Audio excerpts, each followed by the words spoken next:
السلام عليكم ورحمة الله وبركاته. بسم الله الرحمن الرحيم. الحمد لله رب العالمين، والصلاة والسلام على أشرف الأنبياء والمرسلين نبينا محمد وعلى آله وصحبه أجمعين. أما بعد, nous reprenons donc où nous nous sommes arrêtés le cours précédent, donc avec la première condition, et aujourd'hui nous allons étudier ensemble la deuxième condition des conditions de l'attestation La ilaha illallah, et c'est donc la certitude. Allez, c'est parti. Donc la certitude, comme a expliqué donc le shir, rahimahullah, c'est la perfection de la connaissance, le contraire du doute. Il a même apporté ici quelques détails supplémentaires et on va justement voir ceci. Donc l'essence de la certitude, qu'est-ce que c'est? Dans un premier temps, il a expliqué ce qui est la science pour ensuite expliquer, bien entendu, la certitude. Donc la science ici, il nous a dit que c'est la connaissance. Et en fait, il se peut que cette connaissance-là soit exposée au doute. Donc, elle, la certitude, c'est quoi? C'est le plus grand degré de la science. Et elle dépasse le doute. Ça veut dire ici, il n'y a plus du tout de doute quand une personne a la certitude. En résumé de ceci, on peut dire qu'en fait, c'est parvenir au degré de fermeté et de raffermissement. Nous passons donc maintenant aux preuves de justement la certitude dans le Coran et la Sunna. Donc, dans un premier temps, on va voir ensemble donc, la preuve de la certitude dans le Coran. Donc, ceci est dans la parole d'Allah, dans la traduction rapprochée. Les vrais croyants sont seulement ceux qui croient en Allah et en son messager, qui par la suite ne doutent point. Dans la parole d'Allah, qui croit en Allah et en son messager, donc c'est sur le détail qui est connu, qui est en fait la croyance ou la foi complète en toutes les catégories de l'unicité. Donc comme on avait pu expliquer précédemment, la seigneurie, la divinité et aussi les noms et les attributs.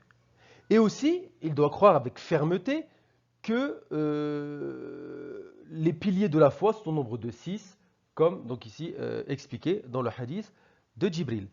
Et aussi qu'il doit donc croire au prophète sallallahu alayhi wa sallam, le suivre et donc le suivre d'un suivi scrupuleux et ne pas justement aller à l'encontre de ce qu'il nous a ordonné ou interdit. Ensuite, dans la parole d'Allah, donc dans la traduction rapprochée, bien entendu, qui par la suite ne doute point. Donc c'est vraiment ça ici qui nous intéresse dans ce verset. Et ils ne doutent pas quant à leur foi en Allah et en son prophète. Et ici, il y a 4 choses qu'il faut connaître par rapport à la foi en Allah. La première, c'est que déjà, il faut croire en son existence. Il faut croire aussi en sa seigneurie. Et c'est le fait justement de croire avec une foi certaine qu'Allah subhanahu wa ta'ala est le seul créateur, le seul pourvoyeur. Et ainsi de suite. Donc, tout ce qui se rapproche en fait de ses actes. Donc les actes qui sont propres à Allah subhanahu wa ta'ala. Vient ensuite ici la croyance en sa nature divine. Ici qui veut dire en fait qu'Allah subhanahu wa ta'ala est le seul et bien entendu le seul à mériter l'adoration et que personne d'autre parmi les créatures ne mérite d'être adoré. Et aussi donc croire en ses noms et ses attributs par lesquels donc il s'est décrit et les noms qu'il s'est lui-même donnés et sans justement modification, sans négation, sans justement aucune ressemblance avec ces créatures. Ensuite, la foi au prophète sallallahu alayhi wa sallam. Donc ça en 2 points ici.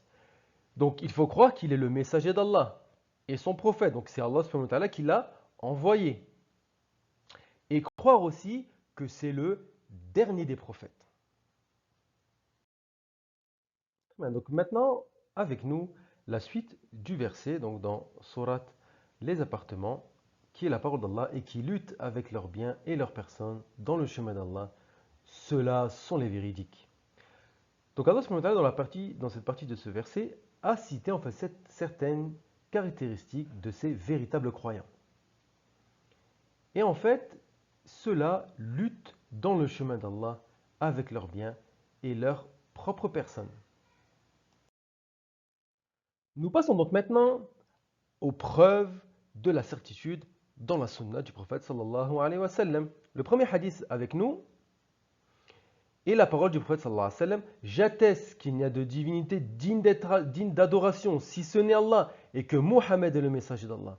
Donc pas un serviteur ne rencontre Allah avec ces deux-là, avec ces deux attestations-là, sans être douteux en elle, donc il n'a aucun doute par rapport à ces deux-là, sans qu'il ne rentre au paradis. Donc là, bien entendu, il se peut en fait qu'il y rentre directement ou après qu'il soit entré en enfer. Et la chose qui nous intéresse vraiment dans ce hadith, c'est qu'il est sans être douteux en elle. Donc il n'a aucun doute par rapport ici à ces deux attestations qu'il a prononcées. Le hadith suivant, j'atteste qu'il n'y a de divinité digne d'adoration si ce n'est Allah et que Mohammed est le message d'Allah. Pas un serviteur ne rencontre Allah avec ces deux-là, sans être doute en elle, sans que le paradis ne lui soit masqué. Donc en fait, ça c'est une riwaya du hadith précédent. Donc là, il nous dit en fait le Sharih, donc celui qui a expliqué les conditions de la ilaha illallah, le paradis ne lui est pas dérobé. Donc il va effectivement y rentrer très certainement. Soit y rentrer de suite ou après un certain temps. Donc comme on avait pu expliquer dans un cours précédent. Le deuxième hadith, c'est celui de Abu Huraira radiallahu anhu, et c'est la parole du prophète sallallahu alayhi wa sallam. Celui que tu rencontreras derrière ce mur qui atteste que nulle divinité ne mérite d'être adorée si ce n'est Allah, tout en ayant son cœur certain de cela, alors annonce-lui le paradis. Quelle merveilleuse annonce.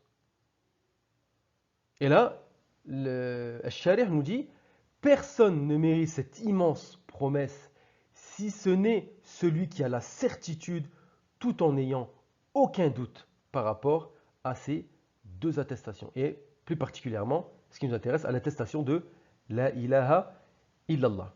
Donc nous avons terminé ici l'explication ou l'étude de l'explication de cette condition, la certitude. Donc n'oubliez pas de tester votre compréhension avec le quiz qui est mis à votre disposition dans les commentaires.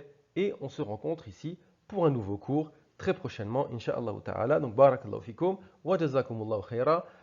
سبحانك اللهم وبحمدك أشهد أن لا إله إلا أنت أستغفرك وأتوب إليك